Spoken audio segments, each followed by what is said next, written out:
ಹರಿ ಓಂ ನಮಸ್ತೆ. ಧರ್ಮಸ್ಥಳ ಜನಜಾಗೃತಿ ಯಾತ್ರೆ ಧರ್ಮಸ್ಥಳದಿಂದ ಪುನರ್ನಿರ್ಮಾಣಗೊಂಡ 290 ದೇವಸ್ಥಾನಗಳ ಒಂದು ಯಾತ್ರೆಯನ್ನು ಹೊರಟಿದ್ದೀವಿ. ಈಗ ನಾವು 37ನೇ ಕ್ಷೇತ್ರಕ್ಕೆ ಬಂದಿದ್ದೀವಿ. ಈ ಕ್ಷೇತ್ರ ಬಂದು ಶಾಂತಿನಾಥ ಬಸದಿ, ಗುಬ್ಬಿ ತಾಲೂಕು ತುಮಕೂರು ಜಿಲ್ಲೆಯಲ್ಲಿದೆ. ಬನ್ನಿ ಒಳಗಡೆ ನೋಡ್ತಾ ದರ್ಶನವನ್ನು ಮಾಡಿ ಇದರ ಬಗ್ಗೆ ವಿಶೇಷತೆಯನ್ನು ತಿಳ್ಕೊಳ್ಳೋಣ. ಬನ್ನಿ ಶಾಂತಿನಾಥರ ದರ್ಶನವನ್ನು ನೀವು ಮಾಡೋಣ. ಇಲ್ಲಿನ ಟ್ರಸ್ಟಿಯವರು ನಮ್ಮ ಜೊತೆ ಇದ್ದಾರೆ, ಬನ್ನಿ ಅವ್ರನ್ನ ಮಾತಾಡ್ಸೋಣ. ಸರ್ ನಮಸ್ತೆ. ನಮಸ್ತೆ. ನಿಮ್ಮ ಹೆಸರು? ಮಹಾವೀರ ಅಂತ. ಈ ದೇವಸ್ಥಾನದ ಬಗ್ಗೆ ನಮಗೆ ತಿಳಿಸ್ಕೊಡ್ತೀರಾ? ಎಸ್. ಮೊದಲಿಗೆ ಇಲ್ಲಿ ಪ್ರಾಚೀನವಾದ ಕಲ್ಲಿದೆ, ಶಿಲೆ. ಬನ್ನಿ ಅದನ್ನು ನೋಡ್ತಾ ಇರೋಣ. ಇದು ತುಂಬ ಪುರಾತನ ಕಾಲದಂಥದ್ದು. 2 ಇದೆ, ಧರ್ಮಸ್ಥಳದಿಂದ ಜೀರ್ಣೋದ್ಧಾರ ಆಗಿರೋಂಥ ಶಿಲಾಶಾಸನ ಕೂಡ ಇದೆ, ಮತ್ತು 2 ಇದೆ. ನೀವು ಈಗೇನು ನೋಡ್ತಾ ಇದ್ದೀರಾ, ಇದು ಧರ್ಮಸ್ಥಳದಿಂದ ಆಗಿರುವಂಥ ಶಿಲಾಶಾಸನ. ಎಷ್ಟರಲ್ಲಿ ಆಯಿತು ಸುಮಾರು, ಅದರಲ್ಲಿ ಕೆಳಗಡೆ ಕಾಣಿಸ್ತಾ ಇದೆ. 35 ಲಕ್ಷದ ವೆಚ್ಚದೊಂದಿಗೆ ಡಾಕ್ಟರ್ ವೀರೇಂದ್ರ ಹೆಗ್ಡೆ ಅವರ ಶ್ರೀ ಮಂಜುನಾಥನ ಧರ್ಮೋತ್ಥಾನ ಟ್ರಸ್ಟ್ ಹಾಗೂ ಪುರಾತತ್ವ ಇಲಾಖೆ ಹಾಗೂ ಇಲ್ಲಿನ ಜೈನ ಸಮುದಾಯದೊಂದಿಗೆ ಈ ದೇವಸ್ಥಾನ ಅಥವಾ ಈ ಬಸದಿ ಒಂದು ಜೀರ್ಣೋದ್ಧಾರ ಆಗಿದೆ. ಇದು ನೋಡ್ತಾ ಇದ್ಬೋದು ನೀವು, ಇದು ಹಳೆ ಶಾಸನ. ಈ ಜಮೀನು ಹೇಗೆ ಬಂತು, ಯಾರು ಕೊಟ್ಟರು, ಎಷ್ಟರಲ್ಲಿ ಕೊಟ್ಟರು ಅನ್ನೋದು ಹಳೆಗನ್ನಡದಲ್ಲಿದೆ, ಓದೋದು ಬಹಳ ಕಷ್ಟ ಆಗಿದೆ. ಹಾಗೆ ಇಲ್ಲಿ ಪಕ್ಕದಲ್ಲೂ ನೋಡ್ಬೋದು ಹಳೆ ಇದು ಎಲ್ಲ ಬಿಂಬಗಳು ಹಾಳಾಗಿರುವಂಥದ್ದು. ಇದ್ರ ಮೇಲೆ ಕೂಡ ಶಾಸನಗಳನ್ನು ಬರೆದಿದ್ದಾರೆ. ಬನ್ನಿ, ಇದು ಮೂಲ ಮೂರ್ತಿ. ಈ ದೇವಾಲಯ 1000 ವರ್ಷ ಹಳೆಯದು. ಮೂಲ ಮೂರ್ತಿ ಇದ್ದದ್ದು ತುಂಬ ಎಲ್ಲ ಮತ್ತೆ ಜನ ಎಲ್ಲರೂ ಓಡಾಡ ಹಾಗಿತ್ತು. ಆವಾಗ ಎಲ್ಲ ದನ ಕಾಯಕ್ಕೆ ಬರ್ತಾ ಇದ್ದ ಹುಡುಗರು ಇದರ ಮುಖಗಳನ್ನೆಲ್ಲ ಹಾಳು ಮಾಡಿ ಭಿನ್ನ ಮಾಡಿದ್ರು. ಇದನ್ನ ಇತ್ತೀಚಿನ ದಿನಗಳಲ್ಲಿ ಇದಕ್ಕೆ ರೂಪ ಕೊಟ್ಟುಬಿಟ್ಟು ಇದಕ್ಕೆ ಪೂಜೆಗೆ ಅರೆಹಾಗೆ ಮಾಡಿದೆ. ಈಗ 1000 ವರ್ಷ ಆಗಿರೋದ್ರಿಂದ ಇದನ್ನ ಮತ್ತೆ ಪೂಜೆಗೆ ಬಳಸಬಹುದು ಅಂತ ಹೇಳಿ ಪೂಜೆ ಮಾಡಲಿಕ್ಕೆ ಪ್ರಾರಂಭ. ನಮ್ಮ ಜಿನಾಲಯಗಳ ವಿಶೇಷ ಅಂತಂದ್ರೆ ಎಲ್ಲ ಜಿನಾಲಯಗಳಲ್ಲೂ ಮುಂದೆ ಮಾನಸ್ತಂಭ ಇರ್ತದೆ. ಒಳಗಡೆ ಪ್ರವೇಶ ಮಾಡೋ ಎಲ್ಲರಿಗೂ ತಮ್ಮ ಮಾನ ಕಷಾಯವನ್ನು ಕಡಿಮೆ ಮಾಡಿಕೊಂಡು ದೇವರ ದರ್ಶನಕ್ಕೆ ಒಳಗಡೆ ಹೋಗಬೇಕು ಅನ್ನೋ ಭಾವನೆ ಇಟ್ಕೊಂಡು ಮಾಡಿದೆ. ಇದರಲ್ಲಿ ಮೇಲ್ಭಾಗದಲ್ಲಿ ಚತುರ್ಮುಖ ಬಿಂಬ ಇದೆ. ಅಂದರೆ ಒಳಗಡೆ ಏನು ತೀರ್ಥಂಕರ ಇರುತ್ತೆ ಅದೇ ರೀತಿಯ 4 ಕಡೆ ಮುಖ ಇರ್ತಕ್ಕಂಥದ್ದು. ಒಂದು ಸಮವಸರಣದ ಪ್ರತೀಕವಾಗಿ 4 ಕಡೆ ಮುಖ ಇರ್ತಕ್ಕಂಥ ಚತುರ್ಮುಖ ಬಿಂಬ. ಒಂದೇ ತೀರ್ಥಂಕರು 4 ಕಡೆ ಮುಖ. ಅಂದರೆ ಸಮವಸರಣದಲ್ಲಿ ಅವ್ರು ಒಂದು ಕಡೆ ಕೂತ್ಕೊಂಡ್ರು ಎಲ್ಲ ಕಡೆ ಕಾಣೋ ಥರ ಇತ್ತು ಅಂತ ಒಂದು ಕಲ್ಪನೆ ಇದೆ. ಸೊ ಅದನ್ನು ಇಲ್ಲಿ ಗೊತ್ತಾಗಬೇಕು ಅಂತ ಹೇಳಿ ಈ ಥರ ಮಾನಸ್ತಂಭದ ಮೇಲೆ ಎತ್ತರವಾಗಿ ಮಾಡ್ತಾರೆ. 1000 ವರ್ಷಗಳ ಪುರಾತನವಾದ ದೇವಸ್ಥಾನ. ಮುಂಚೆಯಿಂದನೂ ಪೂರ್ಣ ಕಲ್ಲು ಕಟ್ಟಡದಲ್ಲೇ ಬಂದಿದೆ. ಇದಕ್ಕೆ ಹೊರಗಡೆ ಆವರಣ ಇದು ಮಧ್ಯದಲ್ಲಿ ಇದೆ. ಅಲ್ಲಿಂದ ಒಳಗಡೆ ಗರ್ಭಗುಡಿ ಇದೆ. ಗರ್ಭಗುಡಿಯಿಂದ ಮುಂದೆ ಪೂರ್ಣ ನವರಂಗ ಮಂಟಪ ಇದೆ. ಇಲ್ಲಿ ಬೇರೆ ಬೇರೆ ಫೋಟೋಗಳನ್ನ ಹಾಕಿ ಇಲ್ಲಿ ಇರ್ತಕ್ಕಂಥ ಚಿತ್ರಗಳು. ಇದು ನಮ್ಮಲ್ಲಿ ಮುಕ್ತಿ ಕ್ಷೇತ್ರಗಳು ಅಥವಾ ಸಿದ್ಧ ಕ್ಷೇತ್ರಗಳು ಅಂತ ಹೇಳ್ತೀವಿ. ನಮ್ಮ ತೀರ್ಥಂಕರಗಳು ಮೋಕ್ಷಕ್ಕೆ ಹೋಗಿರ್ತಕ್ಕಂಥ ಜಾಗ ಇದು. ಇದು ಮೊದಲನೇ ತೀರ್ಥಂಕರ ಋಷಭನಾಥ ತೀರ್ಥಂಕರರು ಮೋಕ್ಷಕ್ಕೆ ಹೋಗಿರ್ತಕ್ಕಂಥ ಕೈಲಾಸಗಿರಿ. ಇದು ಹಿಮಾಲಯದಲ್ಲಿದೆ. ಅಷ್ಟಪದ ಅಂತ ಎಲ್ಲ ಹೇಳ್ತಾರೆ. ಅಲ್ಲಿರ್ತಕ್ಕಂಥ ಒಂದು ಪಾದ ಒಂದು ದರ್ಶನಕ್ಕೆ ಸಿಗುತ್ತೆ. ಈಗೆಲ್ಲ ಇದನ್ನ ಬದರಿನಾಥ್ ಅಂತ ಪೂಜೆ ಮಾಡ್ತಾರೆ. ಈ ಕ್ಷೇತ್ರದಲ್ಲಿ ನಾವು ನಮ್ಮ ಋಷಭನಾಥ ಸ್ವಾಮಿಯ ಪಾದವನ್ನು ನೋಡಿ ಇದನ್ನ ಮುಕ್ತಿ ಕ್ಷೇತ್ರ ಅಂತ ಹೇಳಿ ನಾವು ಪೂಜೆ ಮಾಡ್ತೀವಿ. ಮುಕ್ತಿ ಪಡೆದಂತ ಕ್ಷೇತ್ರ ಇದು. ಹಾಗೆ ಜಾರ್ಖಂಡದಲ್ಲಿ ಇರ್ತಕ್ಕಂಥ ಸಮ್ಮೇದಗಿರಿ ಸಿದ್ಧಕ್ಷೇತ್ರ ಅಂತ, ಇಲ್ಲಿ 20 ತೀರ್ಥಂಕರರು ಮೋಕ್ಷಕ್ಕೆ ಹೋಗಿದ್ದಾರೆ. ಇದು ಬೆಟ್ಟ ಒಂದು ದೊಡ್ಡದಾಗಿದೆ. ಕೆಳಗಡೆ ಸುಮಾರು ದೇವಸ್ಥಾನಗಳಿದೆ. ಅಲ್ಲಿಂದ 8 ಕಿಲೋಮೀಟರ್ ಅಷ್ಟು ಮೇಲೆ ನಡ್ಕೊಂಡು ಹೋಗ್ಬೇಕು ಬೆಟ್ಟ ಹತ್ತೋದು. ಮತ್ತೆ ಮೇಲೆ ಒಂದು 8 ಕಿಲೋಮೀಟರ್ ಅಷ್ಟು ಆಗತ್ತೆ. ಅದೆಲ್ಲ ನೋಡಿಕೊಂಡು ದರ್ಶನ ಮುಗಿಸಿ ಅಲ್ಲಿಂದ ಮತ್ತೆ ವಾಪಸ್ ಬರೋವಂಗೆ ಕಾಲ್ನಡಿಗೆ ಇದೆ. ಅಲ್ಲಿ ಬೇರೆ ಬೇರೆ ವ್ಯವಸ್ಥೆಗಳಾಗಿದೆ. ಈಗ ಧರ್ಮಸ್ಥಳದ ಕಡೆಯಿಂದನೂ ಅಲ್ಲಿ ಮೆಟ್ಟಲು ಕೂಡ ವ್ಯವಸ್ಥೆಗಳನ್ನ ಮಾಡಿಲಾಗಿದೆ. ಧರ್ಮಸ್ಥಳದಲ್ಲಿ ಹೋಗಿ ಅಲ್ಲಿ 4 ತೀರ್ಥಂಕರಲ್ಲಿ 20 ತೀರ್ಥಂಕರು ಒಂದೇ ಕ್ಷೇತ್ರದಲ್ಲಿ ಮೋಕ್ಷಕ್ಕೆ ಹೋಗಿದ್ದಾರೆ. ಹಾಗೆ ಇದು ಬಿಹಾರ ರಾಜ್ಯದಲ್ಲಿರೋ ಚಂಪಾಪುರಿ ಅಥವಾ ಮಂದಾಗಿರಿ ಸಿದ್ಧಕ್ಷೇತ್ರ ಅಂತ ಹೇಳ್ತೀವಿ. ಇಲ್ಲಿ ವಾಸಪೂಜ ತೀರ್ಥಂಕರರು ಅನ್ನೋಂಥವ್ರು ಇಲ್ಲಿ ಮೋಕ್ಷಕ್ಕೆ ಹೋಗಿದ್ದಾರೆ. ಇದನ್ನು ಒಂದು ಬಿಹಾರದಲ್ಲಿ ಇರ್ತಕ್ಕಂಥ ಚಂಪಾಪುರಿ ಸಿದ್ಧಕ್ಷೇತ್ರ. ಇದು ಗುಜರಾತ್ನಲ್ಲಿ ಇರ್ತಕ್ಕಂಥ ಉಜ್ಜಯಂತಗಿರಿ ಸಿದ್ಧಕ್ಷೇತ್ರ.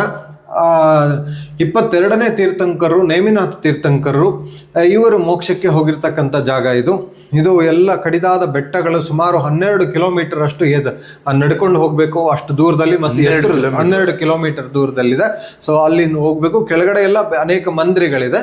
ಬೆಟ್ಟದ ಮೇಲೆ ಇರ್ತಕ್ಕಂಥ ಈ ಮೋಕ್ಷಕ್ಕೆ ಹೋಗಿರ್ತಕ್ಕಂಥ ದರ್ಶನವನ್ನು ಮಾಡ್ಲಿಕ್ಕೆ ನಮ್ಮ ಜೈನರು ಎಲ್ಲರೂ ಹೋಗ್ತಾರೆ. ಇದು ನೇಮಿನಾಥ ತೀರ್ಥಂಕರು. ನಮ್ಮ ಎಲ್ಲ ತೀರ್ಥಂಕರಗಳನ್ನ ಗುರುತಿಸೋದು ಈ ಲಾಂಛನಗಳಿಂದ. ಒಂದೊಂದು ತೀರ್ಥಂಕರಿಗೂ ಒಂದೊಂದು ಲಾಂಛನ ಇರುತ್ತೆ. ನೇಮಿನಾಥ್ ಅವ್ರಿಗೆ ಶಂಖ ಆ ತರ ಇರುತ್ತೆ. ಪಾರ್ಶ್ವನಾಥ ತೀರ್ಥಂಕರಿಗೆ ಸರ್ಪ ಇರುತ್ತೆ. ಹಾಗೆ ಮಹಾವೀರ್ ತೀರ್ಥಂಕರಿಗೆ ಸಿಂಹ ಇರುತ್ತೆ.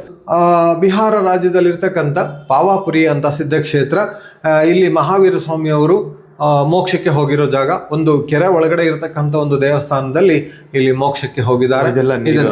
ಸುತ್ತ ಕೆರೆ ಇದೆ. ಇದು ಆ ಕೆರೆಯ ಮಧ್ಯಭಾಗದಲ್ಲಿ ಪಾವಾಪುರಿಯ ಒಂದು ದೇವಸ್ಥಾನ ಇದೆ. ಹಾಗೆ ಇದು ಮುಕ್ತಾಗಿರಿ ಸಿದ್ಧಕ್ಷೇತ್ರ ಅಂತ, ಇದು ಮಧ್ಯಪ್ರದೇಶದಲ್ಲಿ ನಾಗಪುರದ ಪಕ್ಕದಲ್ಲಿ ಇರ್ತಕ್ಕಂಥ ಊರು. ಇಲ್ಲಿ ಕೂಡ ಬೆಟ್ಟದ ಮೇಲೆ ಅನೇಕ ದೇವಸ್ಥಾನಗಳಿದೆ. ಇಲ್ಲಿ ಅನೇಕ ಸಾಧುಗಳು ಇಲ್ಲಿ ಮುಕ್ತ ಹೊಂದಿದ್ದಾರೆ. ಹಾಗಾಗಿ ಇದು ಮುಕ್ತಾಗಿರಿ ಕ್ಷೇತ್ರ ಅಂತಾನೆ ಹೇಳ್ತಾರೆ. 3.5 ಕೋಟಿ ಮುನಿರಾಜರು ಇಲ್ಲಿ ಮೋಕ್ಷಕ್ಕೆ ಹೋಗಿರ್ತಕ್ಕಂಥ ಜಾಗ. ಇದು ಮಧ್ಯಪ್ರದೇಶದಲ್ಲಿ ಇದೆ.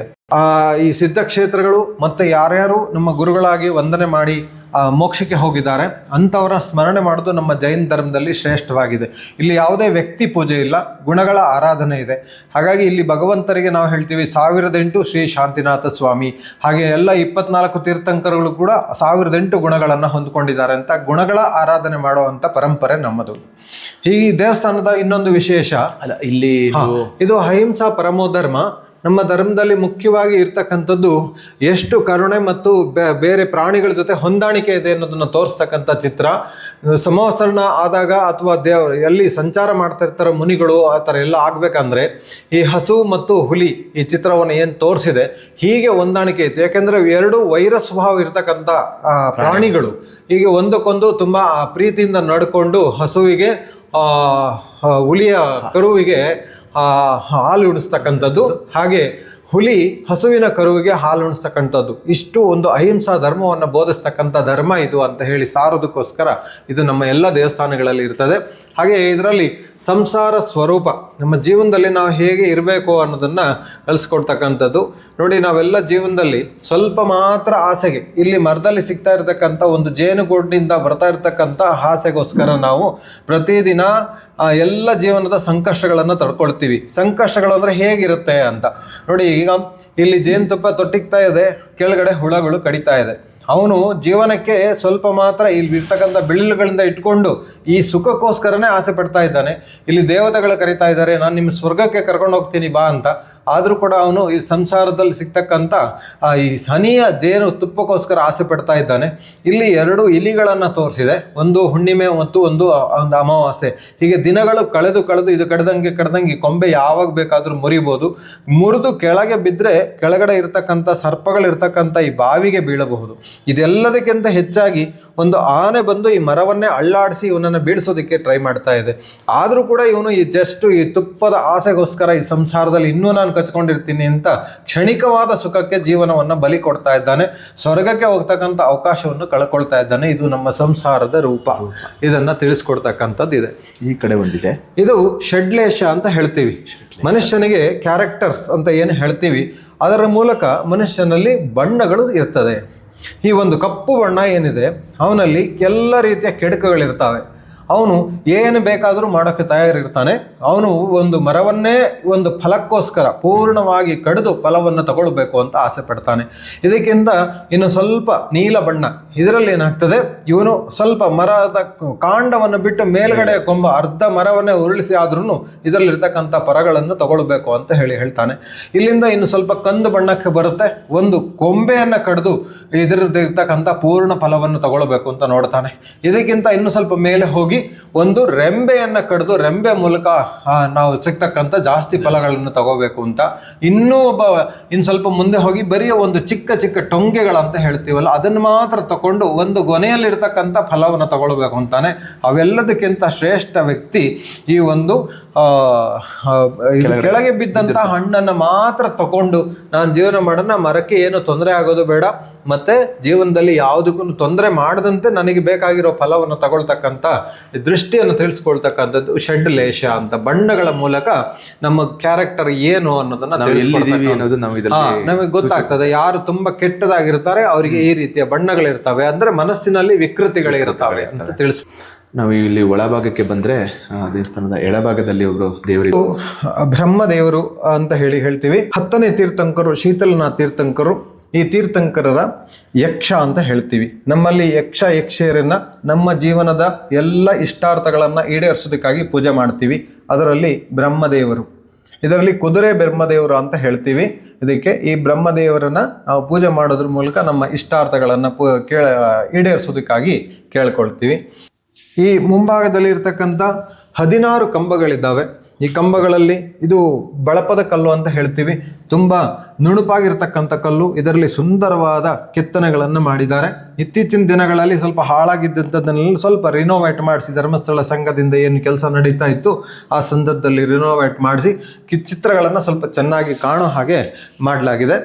ಇದು ಪಾರ್ಶ್ವನಾಥ ಸ್ವಾಮಿ 23ನೇ ತೀರ್ಥಂಕರರು. ಇದಕ್ಕೆ ಲಾಂಛನ ಒಂದು ಸರ್ಪ ಇದೆ. ಇದರ ಯಕ್ಷ ಯಕ್ಷಿ ಧರಣೇಂದ್ರ ಮತ್ತು ಪದ್ಮಾವತಿ ಯಕ್ಷಿ, ಇದರ ಬಿಂಬ ಏನಿದೆಯೋ ಇಲ್ಲಿ ಪದ್ಮಾವತಿ ಅಮ್ಮನವರ ಬಿಂಬ ಇದೆ. ಬೇರೆಯವರೆಲ್ಲ ಹೇಳುವಂತೆ ಪದ್ಮಾವತಿ ಅಂತಂದ್ರೆ ಶ್ರೀನಿವಾಸ ಪದ್ಮಾವತಿ ತಿರುಪತಿಯನ್ನ ಸ್ಮರಣೆ ಮಾಡ್ತಾರೆ. ಇಲ್ಲಿ ನಾವು ಪಾರ್ಶ್ವನಾಥ ಸ್ವಾಮಿಯ ಯಕ್ಷ ಯಕ್ಷಿ ಅಂತ ಹೇಳಿಬಿಟ್ಟು ಪದ್ಮಾವತಿ ಅಮ್ಮನವರನ್ನ ನಾವು ಪೂಜೆ ಮಾಡ್ತೀವಿ. ಇದರಲ್ಲಿ ಮೂಲ ಕ್ಷೇತ್ರ ಹೊಂಬುಜ, ಶಿವಮೊಗ್ಗ ಹತ್ರ ಇರ್ತಕ್ಕಂಥ ಹುಂಚ ಕ್ಷೇತ್ರದಲ್ಲಿ ಮೂಲ ಕ್ಷೇತ್ರ ಇದೆ. ನಾವು ಎಲ್ಲ ದೇವಸ್ಥಾನಗಳಲ್ಲೂ ಕೂಡ ಪಾರ್ಶ್ವನಾಥ ತೀರ್ಥಂಕರರ ಯಕ್ಷಿ ಅಂತ ಹೇಳಿಬಿಟ್ಟು ನಮ್ಮ ಅಭಿಷ್ಟಗಳನ್ನು ಈಡೇರಿಸ್ಕೊಳ್ಳೋಕ್ಕಾಗಿ ಈ ಯಕ್ಷಿ ದೇವತೆಯ ಪೂಜೆ ಮಾಡ್ತೀವಿ. ಎಲ್ಲ ಕಂಬಗಳು ಕೂಡ ಸುಂದರವಾಗಿ ಅಲಂಕೃತವಾಗಿರುವಂಥದ್ದು. ಚಾವಣಿಯಲ್ಲಿ ಇರ್ತಕ್ಕಂಥ ಕೆತ್ತನೆಗಳು ಸೂಕ್ಷ್ಮವಾಗಿ ಇರುವಂಥದ್ದು. ಆ ಉತ್ಸವಗಳನ್ನು ಮಾಡಲಿಕ್ಕಾಗಿ ಇರ್ತಕ್ಕಂಥ ಇಲ್ಲಿಯ ಮೂಲ ಅಮ್ಮನವರ ಜ್ವಾಲಾಮಾಲಿನಿ ಅಮ್ಮನವರ ಉತ್ಸವ ಮೂರ್ತಿ. ಇಲ್ಲಿ ಯಾವಾಗ ಉತ್ಸವ ನಡೆಯುತ್ತೆ? ಅನೇಕ ಉತ್ಸವಗಳು, ಪ್ರತಿ ವರ್ಷದಲ್ಲಿ ಒಂದು 40 ಉತ್ಸವಗಳಾಗತ್ತೆ. ಅದರಲ್ಲಿ ಈಗ ಅನಂತ ಚತುರ್ದಶಿ ಏನು ಬರುತ್ತೋ ಅಲ್ಲಿ 4 ದಿವಸ ಉತ್ಸವಗಳಿರ್ತದೆ. ಇನ್ನಿದ್ದಂತೆ ಒಂದು ವಿಶೇಷಗಳು ನಡೆಯುತ್ತೆ. ನಮ್ಮ ತೀರ್ಥಂಕರಗಳು ಜನ್ಮ ಕಲ್ಯಾಣ, ಮೋಕ್ಷ ಕಲ್ಯಾಣ ಈ ಥರದ್ದೆಲ್ಲ ಇದ್ದಾಗ, ಹಬ್ಬಗಳಿದ್ದಾಗ ಎಲ್ಲ ಉತ್ಸವಗಳು ನಡೆಯುತ್ತೆ. ವರ್ಷದಲ್ಲಿ ಒಂದು 40 ಉತ್ಸವಗಳಾಗತ್ತೆ. ಗರ್ಭಗುಡಿಗೆ ಪ್ರವೇಶ ಮಾಡ್ತಕ್ಕಂಥ ಮುಖದ್ವಾರ ಇದು. ಆ ಕಡೆ ಈ ಕಡೆ ದ್ವಾರಪಾಲಕರು ಅಂತ ಹೇಳ್ತೀವಿ. ಇಲ್ಲಿ ಇರ್ತಕ್ಕಂಥ ಮೂಲ ಬಿಂಬವನ್ನೇ ಇಲ್ಲಿ ಕೂಡ ಇಟ್ಟು ಮಾಡಲಾಗಿದೆ. ಇದು ಎಲ್ಲ ಹಾಳಾಗಿದ್ದನ್ನು ಕೂಡ ಮತ್ತೆ ಎಲ್ಲ ರಿನೋವೇಟ್ ಮಾಡಲಾಗಿದೆ. ತುಂಬಾ ಸುಂದರವಾಗಿ ಕಾಣೋ ಹಾಗೆ ಮಾಡಲಾಗಿದೆ. ಎರಡು ಕಡೆ ಇರ್ತಕ್ಕಂಥ ಲಾಂಛನ ಇದೆ. ಧರ್ಮಚಕ್ರ ಅಂತ ಹೇಳ್ತೀವಿ. ಇದು ತ್ರಿಲೋಕ ಅಂತ ಹೇಳ್ತೀವಿ. ಇದಕ್ಕೆ ತ್ರಿಲೋಕ ಅಂತಂದ್ರೆ ನಮ್ಮ ಈ ಭೂಮಂಡಲದಲ್ಲಿ ಹೇಗೆ ರಚನೆ ಆಗಿದೆ ಅದನ್ನು ತಿಳಿಸ್ಕೊಡ್ತಕ್ಕಂಥದ್ದು. 2 ಭಾಗದಲ್ಲಿ ಇದೆ. ತ್ರಿಲೋಕ ಅಂತ ಹೇಳ್ತೀವಿ. ಅಂದ್ರೆ ಮಧ್ಯಲೋಕ, ಕೆಳಗಡೆ ಅಧೋಲೋಕ, ಮೇಲ್ಗಡೆ ಊರ್ಧ್ವಲೋಕ, ಸ್ವರ್ಗಗಳೇನೇನಿದೆ ಅದನ್ನ ಮೇಲ್ಗಡೆ ನಮ್ಮ ಮಧ್ಯದಲ್ಲಿ ನಾವಿದ್ದೀವಿ. ಮೇಲ್ಗಡೆ 7 ರೀತಿಯ ಸ್ವರ್ಗ ಇದೆ, ಕೆಳಗಡೆ 7 ರೀತಿಯ ನರಕ ಇದೆ. ಹಸ್ತದ ಒಂದು ಪ್ರತಿಮೆ ಅದರ ಅರ್ಥ ಅಥವಾ ಇದು ಏನಿಲ್ಲ, ಏನಿದ್ದು ನಮ್ಮ ಪಂಚ ಗುಣಗಳನ್ನ ನಾವು ಪಾಲನೆ ಮಾಡೋದಿಕ್ಕೆ ಇರ್ತಕ್ಕಂಥ ಪಂಚ ಅಣುವ್ರತಗಳು ಅಂತ ಹೇಳ್ತೀವಿ. 5 ಗುಣಗಳನ್ನ ನಾವು ಪಾಲನೆ ಮಾಡಿ ಮಧ್ಯದಲ್ಲಿ ಒಂದು ಚಕ್ರ ಇದೆ, ಅದು ಧರ್ಮ ಚಕ್ರ ಅಂತ.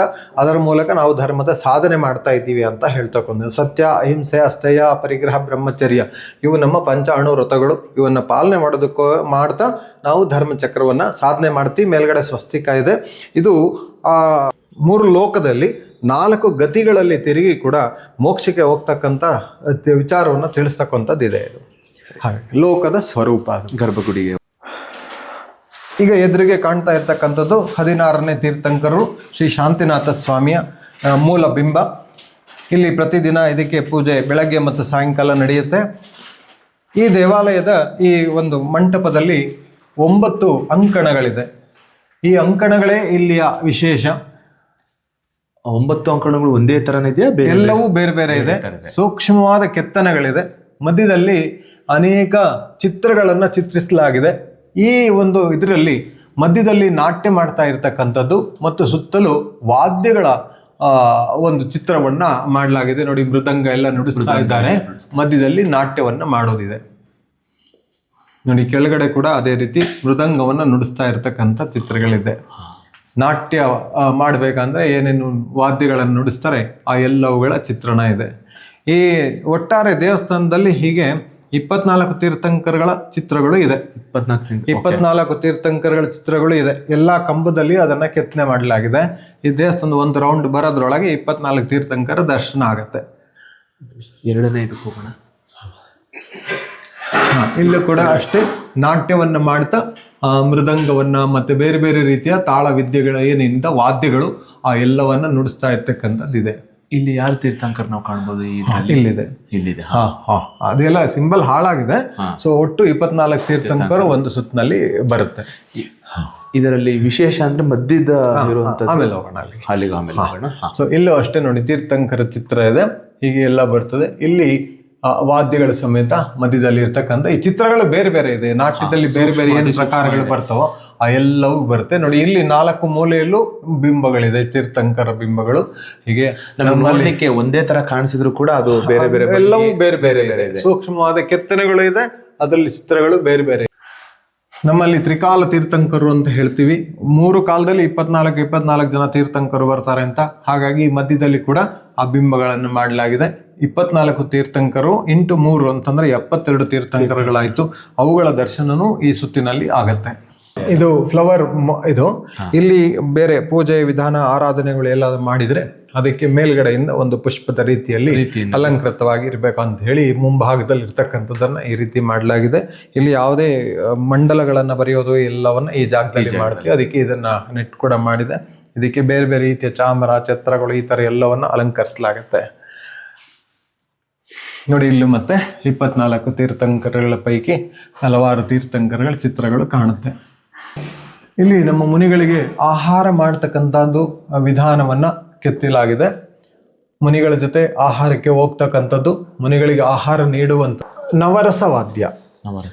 ಮಧ್ಯದಲ್ಲಿ ನರ್ತನ ಇದೆ, ಕೊಳಲು, ವೀಣೆ, ಈ ತರ ಈ ಎಲ್ಲವನ್ನ ಜೋಡಿಸಿ, ಎಲ್ಲ ಒಂದೇ ಮೃದಂಗದಲ್ಲಿ ಬೇರೆ ಬೇರೆ ಇತ್ತು. ಇದು ನವರಸ ವಾದ್ಯವನ್ನ ಇಲ್ಲಿ ಮಧ್ಯದ ಅಂಕಣದಲ್ಲಿ 4 ಭಾಗದಲ್ಲಿ ದೇವಿಯ ಚಿತ್ರವನ್ನ ಮಾಡಲಾಗಿದೆ. ಒಂದು ಕಡೆ ಶಾರದಾ ದೇವಿ, ಒಂದು ಕಡೆ ಪದ್ಮಾವತಿ, ಒಂದು ಕಡೆ ಕೂಷ್ಮಾಂಡಿನಿ, ಇದು ಜ್ವಾಲಾಮಾಲಿನಿ ದಕ್ಷಿಣಾಭಿಮುಖವಾಗಿದೆ. ಈ ದೇವಸ್ಥಾನದ ವಿಶೇಷ ಈ ಜ್ವಾಲಾಮಾಲಿನಿ ಅಮ್ಮನವರು. 8ನೇ ತೀರ್ಥಂಕರ ಚಂದ್ರಪ್ರಭ ಸ್ವಾಮಿ, ಇವರ ಯಕ್ಷ ಶ್ಯಾಮದೇವರು, ಹಾಗೆ ಯಕ್ಷಿ ಜ್ವಾಲಾಮಾಲಿನಿ ಅಮ್ಮನವರು. ಈ ಒಂದು ಬಾರಿ ಮುನಿಗಳು ಬಂದಾಗ, ಚಿಕ್ಕ ಸಮಂತ ಭದ್ರ ಸ್ವಾಮಿ ಅಂತ ಹೇಳಿ ಅವರು ಮುನಿಗಳು ಬಂದಾಗ ಈ ಕ್ಷೇತ್ರದಲ್ಲಿ, ಈ ಜಾಗದಲ್ಲಿ ನಾನು ಇಲ್ಲಿ ಇದ್ದೀನಿ ಅಂತ ಹೇಳಿ ಒಂದು ತೋರ್ಪಡಿಕೆ ಅವ್ರಿಗೆ ಕನಸಲ್ಲಿ ಬಂದಂಗೆ ಆಗತ್ತೆ. ಅವಾಗ ಅವರು ಇಲ್ಲಿ ಬಂದು ನೋಡಿದಾಗ ಇದು ನಿಜವಾಗತ್ತೆ. ಅಲ್ಲಿ ಬಂದು ಪೂಜೆ ಎಲ್ಲ ಮಾಡಿಸಿದ ಮೇಲೆ ಅವರು ಇಲ್ಲಿ ಅಸ್ತಿತ್ವವನ್ನು ತೋರಿಸ್ಕೊಳ್ತಾರೆ. ಅವಾಗಿನಿಂದ ಇಲ್ಲಿ ಪೂಜೆ ಶುರುವಾಗಿ ನಡ್ಕೊಂಡು ಬರ್ತಾ ಇದೆ. ವಿಶೇಷ ಅಂತಂದರೆ ಭಾನುವಾರ ದಿವಸ ಹೆಚ್ಚಿನ ಜನ ಇಲ್ಲಿ ಬರ್ತಾರೆ, ಹೂವಿನ ಅಲಂಕಾರ ಮಾಡಿಸ್ತಾರೆ. ಅವರಿಗೇನಾದರೂ ಕೋರಿಕೆಗಳನ್ನು ಇದ್ದರೆ ಕೇಳಿಕೊಂಡು ಅಪ್ಪಣೆ ಕೇಳ್ಕೊಂಡು ಹೋಗ್ತಕ್ಕಂಥ ಪದ್ಧತಿ ಇಲ್ಲಿ ರೂಢಿಯಲ್ಲಿದೆ. ಅದಕ್ಕಾಗಿ ಬರ್ತಕ್ಕಂಥ ಭಕ್ತರು ಕೂಡ ಜಾಸ್ತಿ ಆಗ್ತಾರೆ ಅಂತ ಪ್ರತಿ ಭಾನುವಾರ ಮಧ್ಯಾಹ್ನ ಪ್ರಸಾದದ ವ್ಯವಸ್ಥೆಯನ್ನು ಕೂಡ ಮಾಡಲಾಗ್ತಾ ಇದೆ. ಇಲ್ಲಿ ಕೆತ್ತನೆಗಳ ಬಗ್ಗೆ ಹೇಳ್ಬೋದು, ತುಂಬ ಚೆನ್ನಾಗಿದೆ.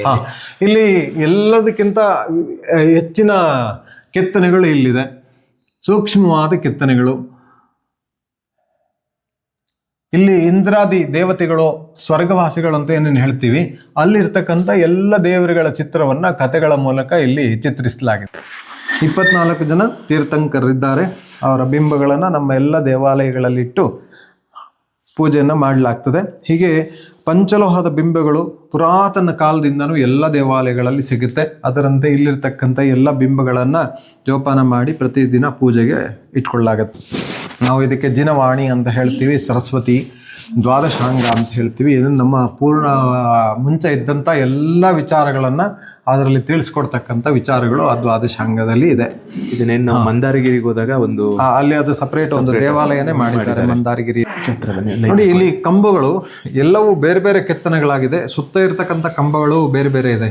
ಆದರೆ ಈ ಮಧ್ಯ ಭಾಗದಲ್ಲಿರ್ತಕ್ಕಂಥ ಈ ಕಂಬಗಳು ವಿಶೇಷವಾಗಿದೆ. ತುಂಬ ಗಟ್ಟಿ ಇರ್ತಕ್ಕಂಥ ಕಲ್ಲು. ಇದನ್ನು ಶಬ್ದ ಮಾಡಿದ್ರೆ ಮೆಟಲ್ ಥರ ಶಬ್ದ ಬರುತ್ತೆ. ಇದು ಅಷ್ಟು ಚೆನ್ನಾಗಿರ್ತಕ್ಕಂಥ ಕಲ್ಲು ಮತ್ತು ಸೂಕ್ಷ್ಮವಾದ ಕೆತ್ತನೆ ಇರೋದ್ರಿಂದ ಈ ಪೂರ್ಣ ದೇವಾಲಯಕ್ಕೆ ಆಧಾರ ಸ್ತಂಭವಾಗಿ ಇದನ್ನು ಮಾಡಲಾಗಿದೆ. 4 ಕಂಬಗಳು ಒಂದೇ ರೀತಿಯ ಕೆತ್ತನೆಯಲ್ಲಿ ಇರ್ತಕ್ಕಂಥದ್ದು. ಈಗಾದರೆ ಲೇತ್ ಇದೆ, ಎಲ್ಲ ಇದೆ. ಆವಾಗಲೇ ಈ ರೀತಿಯ ಲೇತ್ನಲ್ಲಿ ಬರ್ತಕ್ಕಂಥ ಸುಂದರವಾದ ಒಂದೇ ಪ್ರಮಾಣದ ಕಂಬಗಳನ್ನು ಕೆತ್ತಲಾಗಿದೆ.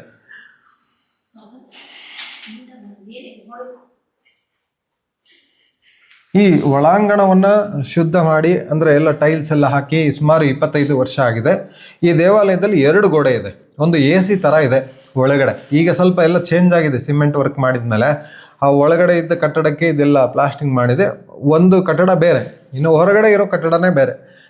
ಈಗ 12 ವರ್ಷದಲ್ಲಿ ಆ ಧರ್ಮಸ್ಥಳ ಸಂಘದವರಿಂದ ಮಾತನಾಡಿ ಆ ಆಚೆ ಕಡೆ ಹಾಳಾಗಿದ್ದಂಥ ಪೂರ್ಣ ಕೆತ್ತನೆಯನ್ನು ಪೂರ್ಣ ಬಿಡಿಸಿ ಮತ್ತೆ ಕೆಳಗಿಂದ ಕಟ್ಟಿ ಸುತ್ತರ ಇರ್ತಕ್ಕಂಥ ಕಟ್ಟಡವನ್ನ ಬಿಗಿ ಮಾಡಲಾಗಿದೆ.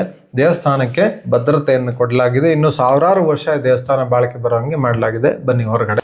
ಸ್ವಲ್ಪ ಗಲೀಜಿದೆ ಕೆಲಸ ಮಾಡ್ತಾ ಇರೋದ್ರಿಂದ. ತೊಂದರೆ ಇಲ್ಲ, ಸ್ವಲ್ಪ ಅಲ್ಲ ಇವಾಗ ಈ ಕೆಲಸ ನಡೀತಾ ಗಲೀಜು ಕಾಣ್ತಾ ಇದೆ. ಇದೆಲ್ಲ ಪೂರ್ತಿ ಎಲ್ಲ ನಂಬರ್ ಹಾಕಿ ಎಲ್ಲ ಕೆಲಸಗಳ ಕಟ್ಟಡನ ಪೂರ್ತಿ ಬೆಚ್ಚಿ ಮತ್ತೆ ಕೆಳಗಡೆ ಬಿಗಿ ಮಾಡಿ ಕೆಳಗಡೆಯಿಂದ ಮತ್ತೆ ಮೇಲೆ ಕಟ್ಕೊಂಡು ಹೋಗಿದ್ದಾರೆ. ಧರ್ಮಸ್ಥಳ ಸಂಘದವರು ಬಂದು ಮಾಡಿಕೊಟ್ಟಿರೋದು. ಯಾವ್ಯಾವ್ದು ಹಾಳಾಗಿತ್ತೋ ಅಲ್ಲಿಗೆ ಹೊಸ ಕಲ್ಲುಗಳನ್ನ ಹಾಕಲಾಗಿದೆ. ಏನು ಪಕ್ಕದಲ್ಲಿ ಕಟ್ಟಡ ಕಾಮಗಾರಿ ನಡೀತಾ ಇರೋದ್ರಿಂದ ಸ್ವಲ್ಪ ಹಾಳಾಗಿದೆ, ಧೂಳು ಇದೆಲ್ಲ ಬಿದ್ದಿದೆ. ಇದು ಕ್ಲೀನ್ ಆದ್ಮೇಲೆ ಮತ್ತೆ ಸುಂದರವಾಗಿ ಕಾಣಿಸುತ್ತೆ. ಈ ಗೋಪುರನ ಏನಂತ ಕರಿತೀರಾ ನೀವು? ನಾವು ವಿಮಾನ ಗೋಪುರ ಅಂತ ಹೇಳ್ತೇವೆ. ಇಲ್ಲೂ ಅದೇ ಹೇಳ್ತಾರೆ, ಶಿಖರ ಅಂತ ಹೇಳ್ತೀವಿ. ಶಿಖರ ತುಂಬಾ ಅದ್ಭುತವಾಗಿದೆ. ಇದು ಎಲ್ಲ ಮುಂಚೆ ಹಾಳಾಗಿತ್ತು. ಧರ್ಮಸ್ಥಳ ಸಂಘದವರು ಇದನ್ನೆಲ್ಲ ಕಟ್ಟಿದ ಮೇಲೆ ಅದನ್ನು ಕೂಡ ಅವರೇ ಮಾಡಿಸ್ಕೊಟ್ಟಿರೋದು. ಅದಕ್ಕೆ ನಮ್ಮಲ್ಲಿ ಆಹಾರ ಪದ್ಧತಿ ತುಂಬಾ ಸ್ಟ್ರಿಕ್ಟ್ ಇದೆ. ಹಾಗಾಗಿ ಅದೇನ್ ಬೇಕೋ ಶುದ್ಧವಾದ ಆಹಾರ ಮಾಡಬೇಕು. ಅದಕ್ಕೋಸ್ಕರ ಚೌಕ ಅಂತ ಸಪರೇಟ್ ಮಾಡಿ ಅದರಲ್ಲಿ ಶುದ್ಧವಾದ ಆಹಾರ ಮಡಿ ಅಡಿಗೆ ಎಲ್ಲ ಮಾಡಿ ಅವರು ದಿನಕ್ಕೆ ಒಂದೇ ಬಾರಿ ಆಹಾರ ತಗೊಳ್ಳೋದು. ಯಾವ ಹೊತ್ತಿನಲ್ಲಿ ತಗೊಳ್ತಾರೆ? ಬೆಳಗ್ಗೆ 10 ಗಂಟೆ ಸುಮಾರಿಗೆ ಅವರು ಬಂದು ಸ್ವಾಮಿಯ ದರ್ಶನ, ಅಭಿಷೇಕ, ಪೂಜೆ ಎಲ್ಲ ಮಾಡಿ ಆಮೇಲೆ ಅವ್ರು ಸಂಕಲ್ಪ ಮಾಡ್ಕೊಂಡು ಬಂದು ಆಹಾರ ತಗೊಳ್ತಾರೆ. ಇದು ಮೂಲ ಕ್ಷೇತ್ರ ಬಂದು ನರಸಿಂಹರಾಜಪುರ, ಸಿಂಹನಗದ್ದೆ ಅಂತ ಹೇಳ್ತೀವಿ. ಅಲ್ಲಿರ್ತಕ್ಕಂಥ ಬಸ್ತಿ ಮಠಕ್ಕೆ ಸೇರಿರ್ತಕ್ಕಂಥ ಅಧೀನತೆ ಒಳಪಟ್ಟಿರುವಂಥ ಕ್ಷೇತ್ರ ಇದು. ಸೊ ಮೂಲ ಕ್ಷೇತ್ರ ಅಲ್ಲಿದೆ. ಅಮ್ಮನವರು ಮೂಲ ಅಲ್ಲಿಯವರೇ. ಹಾಗಾಗಿ ಅಲ್ಲಿಯವರು ಬರುತ್ತೆ. ಅದು ಎನ್.ಆರ್. ಪುರ, ಚಿಕ್ಕಮಗಳೂರು. ಚಿಕ್ಕಮಗಳೂರು ಶೃಂಗೇರಿ ಪಕ್ಕ. ಎನ್.ಆರ್. ಪುರ. ಸೊ ಅಲ್ಲಿಯವರು. ಸೊ ಅಲ್ಲಿಯ ಮಠಾಧಿಪತಿಗಳು ಈ ಕ್ಷೇತ್ರಕ್ಕೆ ಅಧಿಪತಿಯಾಗಿ ಇಲ್ಲಿ ಎಲ್ಲ ಏನು ಬೇಕೋ ನೋಡ್ಕೊಳ್ತಾರೆ, ಮಾರ್ಗದರ್ಶನ ಮಾಡ್ತಾರೆ. ಇಲ್ಲಿಗೆ ಚೆನ್ನಾಗಿ ಕಾಣುತ್ತೆ ಶಿಖರ. ಅದು ನನ್ನ ಫೋಟೋ ತಗೊಳ್ಳಿ. ಶಿಖರ ಇಲ್ಲಿ ಚೆನ್ನಾಗಿ ಕಾಣುತ್ತೆ.